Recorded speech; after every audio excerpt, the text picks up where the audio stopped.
ஆண்டவரும் இரட்சகருமான இயேசு கிறிஸ்துவின் ஈடு இணையற்ற நாமத்தில் அன்றன்றுள்ளப்பம் வாசகர்களுக்கு எங்கள் அன்பின் வாழ்த்துக்கள்.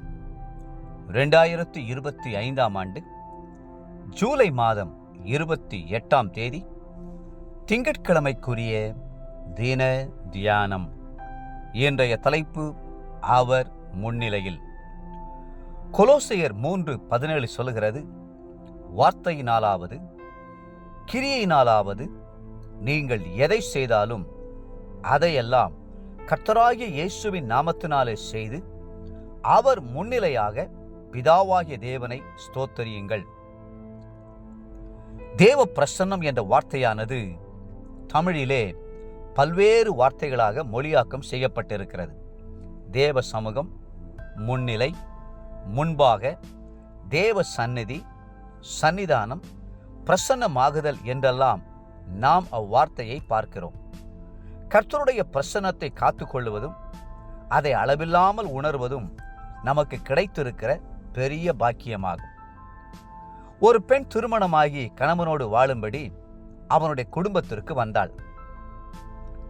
ஆனால் அந்த குடும்பத்தாரோ அவளை சந்தோஷமாய் ஏற்றுக்கொள்ளாமல் கடுமையாக நடத்தினார்கள். அவளுடைய கணவனும் அவள் மேல் அக்கறையோ அன்போ காட்டவில்லை.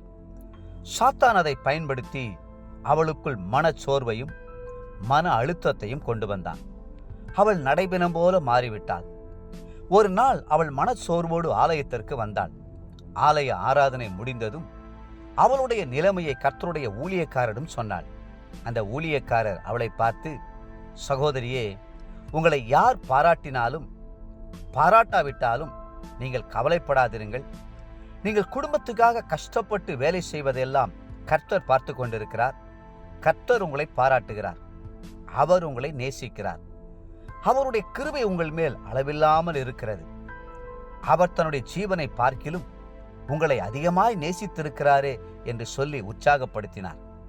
மட்டுமல்ல, சகோதரியே, உங்களுடைய வீட்டு வேலைகளை செய்வதற்கு முன்பாக ஒரு நிமிடம் முழங்கால் படியிட்டு, ஆண்டவரே, இந்த வீட்டை எனக்கு கொடுத்ததற்காக நன்றி, எனக்கென்று ஒரு அருமையான குடும்பத்தை கொடுத்ததற்காக நன்றி என்று சொல்லி ஜெபித்து தேவ பிரசன்னத்தை கொண்டு வாருங்கள் என்றார். அந்த நாள் முதற்கொண்டு அந்த சகோதரி ஜெபித்து தேவ பிரசன்னத்தை அளவில்லாமல் கொண்டு வந்தார்கள். கர்த்தர் தன்னோடு இருக்கிறதையும் தன்னை கவனிக்கிறதையும் தன்னை பாராட்டுகிறதையும் உணர்ந்து களிகூற ஆரம்பித்தார்கள். ஒரு நாள் அவர்கள் வேலை செய்து முடித்த பின்பு கர்த்தர் நன்றாக செய்தாய் என்று மெல்லிய குரலில் சொன்னதை அவர் கேட்டார். அவருக்கு அளவற்ற சந்தோஷம் ஏற்பட்டது. தேவ பிள்ளைகளே, கர்த்தர் நம்மை பாராட்டுகிறவர். கொஞ்சத்தில் உண்மையாய் இருந்தால் அநேகத்தின் மேல் அதிகாரியாய் வைப்பேன் என்று தட்டி கொடுத்து உற்சாகப்படுத்துகிறவர். கர்த்தர் ஒவ்வொரு வினாடி நேரமும் உங்களை கவனித்துக் கொண்டிருக்கிறார் என்பதையும் உங்களிலே மனம் மகிழ்கிறார் என்பதையும் மறந்து போகாதீர்கள். இன்றைய நினைவிற்கு 100ஆம் சங்கீதம் 4-5 வசனங்கள். அவர் வாசல்களில் துதியோடும் அவர் பிரகாரங்களில் புகழ்ச்சியோடும் பிரவேசித்து அவரை துதித்து அவருடைய நாமத்தை ஸ்தோத்திரியுங்கள். கர்த்தர் நல்லவர், அவருடைய கிருபை என்றென்றைக்கும், அவருடைய உண்மை தலைமுறை தலைமுறைக்கும் உள்ளது. இன்றைய வேத வாசிப்பு காலை சங்கீதம் 46, 47 மற்றும் 48 சங்கீதங்கள். மாலை அப்போஸ்தலருடைய நடபடிகள் 28ஆம் அதிகாரம். அன்புக்குரிய அன்றன்றுள்ளப்பம் வாசகர்களே, மீண்டும் உங்களை வாழ்த்துகிறோம். எப்பொழுதும் ஆண்டவருடைய பிரசன்னத்தில் நிலைத்திருங்கள்.